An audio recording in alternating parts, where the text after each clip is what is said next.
বাবার প্রচুর ঋণ থাকার কারণে আমার বিয়ে করাচ্ছেন না। ঋণ থাকা অবস্থায় বিয়ে করা কি জায়েজ?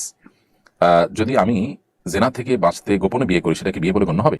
আমি চীনে থাকি, এখানে হালাল মাংস পাওয়া যায় না, যা পাওয়া যায় তা মেশিনের মাধ্যমে মারা হয়। এই পরিস্থিতিতে আমার কি করা উচিত? আমরা দুই ভাই, আমার এখানে পড়াশোনা খরচ বহনের জন্য আমার বাবা মাকে আমাদের কিছু জমি বিক্রি করতে হয়েছে।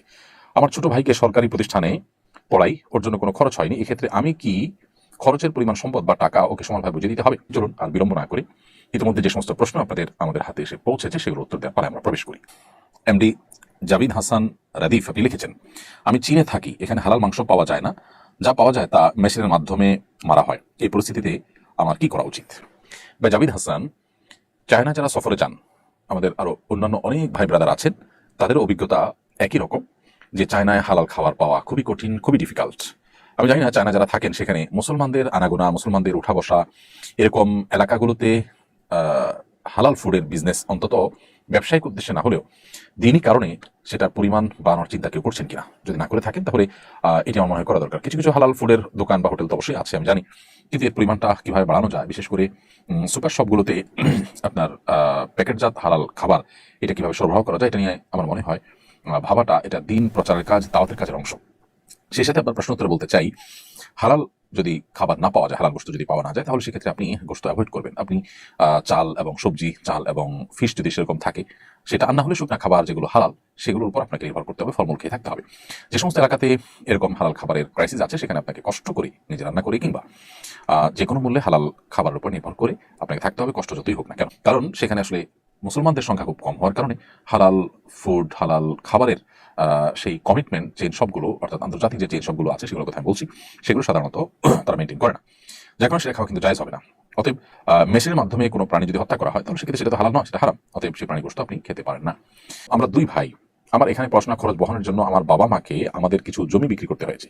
আমার ছোট ভাইকে সরকারি প্রতিষ্ঠানে পড়াই, ওর জন্য কোনো খরচ হয়নি। এক্ষেত্রে আমি কি খরচের পরিমাণ সম্পদ বা টাকা ওকে সমানভাবে বুঝিয়ে দিতে হবে?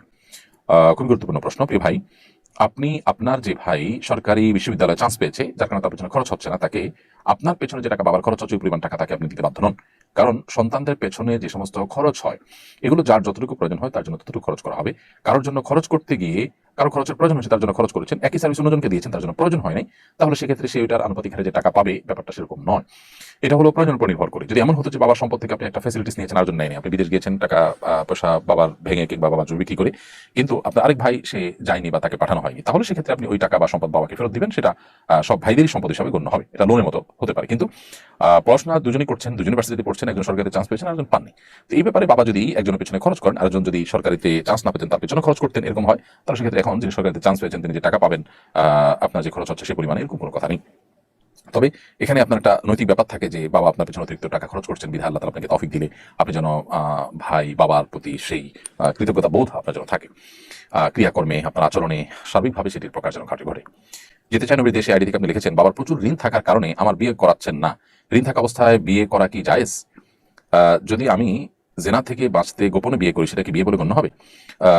আপনি যদি ছেলে হয়ে থাকেন, প্রাপ্তবয়স্ক হয়ে থাকেন এবং জেনা থেকে বাঁচার জন্য বিয়ে ছাড়া কোনো বিকল্প পথ আপনার সামনে না থাকে, তাহলে সেক্ষেত্রে এটা করলে আপনার জেনার মধ্যে গণ্য হবে না। তবে সেই সাথে এও বলবো যে জেনার পরিবেশ থেকে নিজেকে বাঁচাবার জন্য আপনি সংগ্রাম করেন, সেটি করে আপনি নিজেকে বাঁচাবার চেষ্টা করবেন, এটা হলো আপনার প্রথম পদক্ষেপ। সেই পদক্ষেপে যদি আপনি সাকসেস না হন এবং সেটা যদি আপনার জন্য দুঃসাধ্য হয়, তাহলে সেক্ষেত্রে আপনি বিবাহের উদ্যোগ নিতে পারেন।